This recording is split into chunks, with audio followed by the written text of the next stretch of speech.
Hi guys, I'm Christian. So to download PHP, just to search PHP download in our browser. Then on the first link, just click on downloads, which is PHP. Then click on this and the first version or the current stable, which is the Windows download. Then we go on the zip file, download it. Just press this one and it will automatically download it. In my case, I already downloaded it. So right now we are here in the downloads folder. Let's just extract the folder that we downloaded.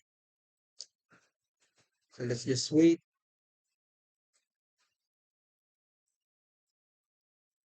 And then here we go. Let's just rename the file that we had or the extracted folder into that type. And then let's just cut it.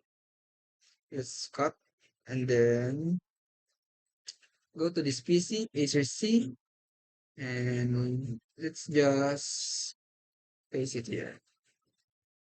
So my case, let's click on this one, see PHP 813. Then we go to research environment variables. Here you go. Click on path, which is in the system variables under this one. Then let's just add new. Then paste the path that we copied. So then just click OK. Then click OK on here. Then click OK. So for us to make sure that the PHP is already installed, let's go to cmd.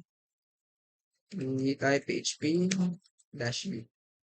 So let's just wait. So as you can see, PHP 8.3.13 is already installed in our system.